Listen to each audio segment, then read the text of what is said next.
हर हर महादेव भक्तों, जय श्री राधे। भक्तों, हम सभी श्रीमद् भागवत महापुराण का श्रवण कर रहे हैं। जी हाँ, भागवत महापुराण के प्रथम खंड का हम सभी श्रवण कर रहे हैं, जिसमें आज पहले हमने महात्म्य श्रवण किया और अब हम अध्याय श्रवण कर रहे हैं। तो आज चतुर्थो अध्याय का हम श्रवण करेंगे, जहाँ महर्षि व्यास का असंतोष उसके बारे में वर्णन किया गया है। उसके पहले एक बार प्रभु के श्री चरणों में कोटि कोटि नमन करते हुए मानसिक रूप से उनका ध्यान करेंगे। भागवत भगवान जी की आप मानसिक रूप से आप सभी पूजा कर लें। प्रभु को मल्यागे चंदन अर्पित करें, श्री चरणों में पाद्य अर्पित करते हुए और तुलसी की माला, वनमाला और कनेर के फूलों से प्रभु की पूजा करके अब उनका ध्यान करेंगे। 1 मिनट के लिए नाम संकीर्तन करके फिर हम अध्याय का श्रवण करेंगे। श्री कृष्णं शरणं मम, श्री कृष्णं शरणं मम, श्री कृष्णं शरणं मम, श्री कृष्णं शरणं मम, श्री कृष्णं शरणं मम, श्री कृष्णं शरणं मम, श्री कृष्णं शरणं मम, श्री कृष्णं शरणं मम। चलिए कथा श्रवण शुरू करते हैं। उसके पहले हम सभी गजानन गणपति भगवान के श्री चरणों में प्रणाम करेंगे। वक्रतुंड महाकाय सूर्यकोटि समप्रभ, निर्विघ्नं कुरु मे देव सर्वकार्येषु सर्वदा। अब माता सरस्वती का ध्यान करेंगे। बोलिए माता सरस्वती की जय। अब उसके बाद नर नारायण भगवान जी का ध्यान करेंगे। नर नारायण भगवान की जय। व्यास जी भगवान की जय। सुखदेव जी महाराज की जय। सनत कुमारों की जय। सौनकादिक ऋषियों की जय। सूत जी महाराज की जय। परीक्षित महाराज की जय। बोलिए सुखदेव जी महाराज की जय। नारद मुनि की जय। सभी ऋषि मुनियों की जय। सभी भक्तों की जय। भक्तवत्सल भगवान की जय। अथ चतुर्थो अध्याय महर्षि व्यास का असंतोष। व्यास जी कहते हैं, उस दीर्घकालीन सत्र में सम्मिलित हुए मुनियों में वयोवृद्ध कुलपति ऋग्वेदी सौनक जी ने सूत जी की पूर्वोक्त बात सुनकर उनकी प्रशंसा की और कहा। सौनक जी बोले, सूत जी आप वक्ताओं में श्रेष्ठ हैं तथा बड़े भाग्यशाली हैं। जो कथा भगवान श्री सुखदेव जी ने कही थी, वही भगवान के पुण्यमय कथा कृपा करके आप हमें सुनाइए। वह कथा किस युग में, किस स्थान और किस कारण से की हुई थी? मुनिवर श्री कृष्ण द्वैपायन ने किसकी प्रेरणा से इस परमहंसों की संहिता का निर्माण किया था? उनके पुत्र सुखदेव जी बड़े योगी, समदर्शी, भेदभाव रहित, संसार निद्रा से जगे एवं निरंतर एकमात्र परमात्मा में ही स्थिर रहते हैं। वे छिपे रहने के कारण मूढ़ से प्रतीत होते हैं। व्यास जी जब संन्यास के लिए वन की ओर जाते हुए अपने पुत्र का पीछा कर रहे थे, उस समय जल में स्नान करने वाली स्त्रियों ने नंगे सुखदेव को देखकर तो वस्त्र धारण नहीं किए, परंतु वस्त्र पहने हुए व्यास जी को देखकर लज्जा से कपड़े पहन लिए थे। इस आश्चर्य को जब देखकर व्यास जी ने उन स्त्रियों से इसका कारण पूछा, तब उन्होंने उत्तर दिया, आपके दृष्टि में तो अभी स्त्री पुरुष का भेद बना हुआ है, परंतु आपके पुत्र की शुद्ध दृष्टि में यह भेद नहीं है।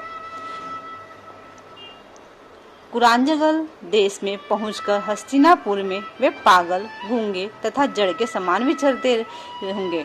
नगर वासियों ने उन्हें कैसे पहचाना? भक्तों, यहाँ पे ना सुखदेव जी का वर्णन हो रहा है।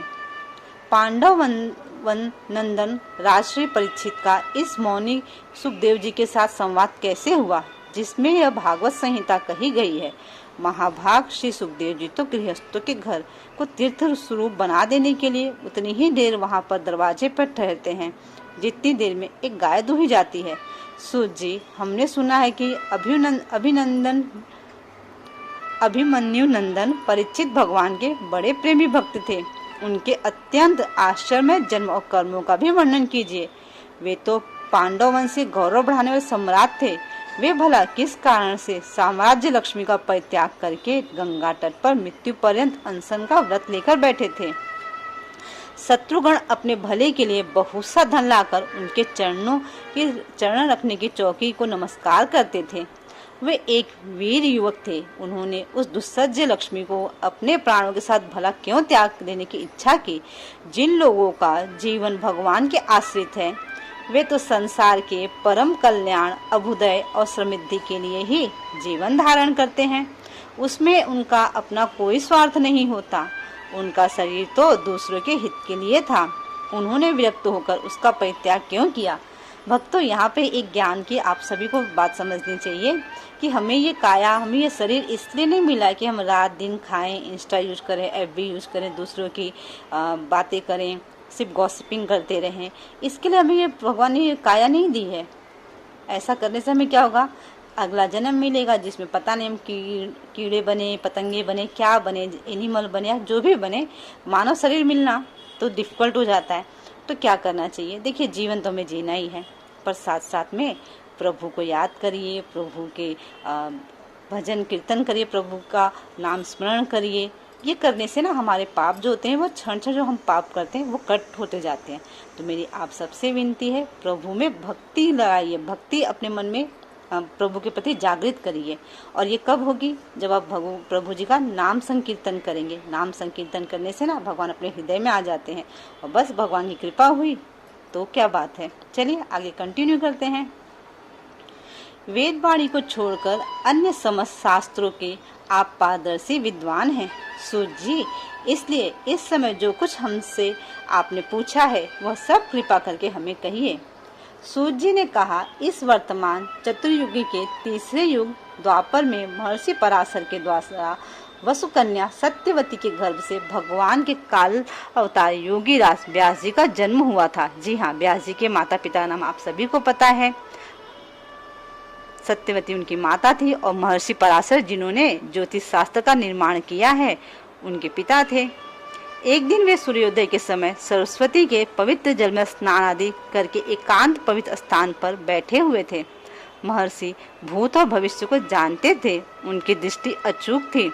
उन्होंने देखा कि जिसको लोग जान नहीं पाते, ऐसे समय के फेरे से प्रत्येक युग में धर्म संकरता और उसके प्रभाव से भौतिक वस्तुओं की भी शक्ति का ह्रास होता रहता है।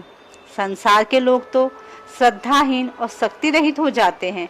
उनकी बुद्धि कर्तव्य का ठीक ठीक निर्णय नहीं कर पाती है और आयु भी कम हो जाती है। लोगों की इस भाग्यहीनता को देखकर उन मुनीश्वर ने अपने दिव्य दृष्टि से समस्त वर्णों और आश्रमों का हित करते हो इस पर विचार किया। उन्होंने सोचा कि वेदोक्त चातुर्होत्र कर्म लोगों का हृदय शुद्ध करने वाला है। इस दृष्टि से यज्ञों का विस्तार करने के लिए उन्होंने एक ही वेद के 4 विभाग कर दिए।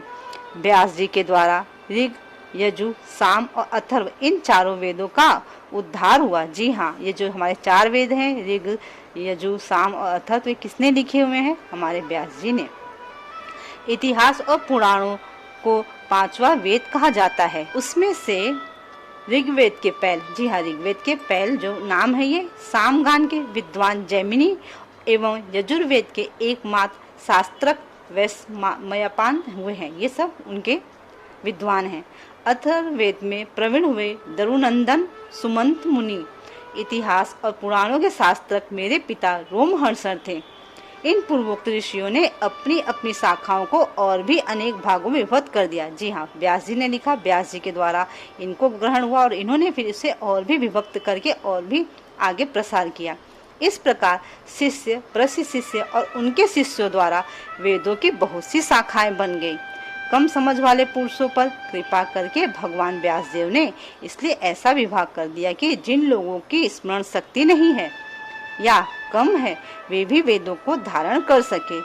स्त्री, शूद्र और पति द्विजाति तीनों ही वेद श्रवण के अधिकारी नहीं हैं।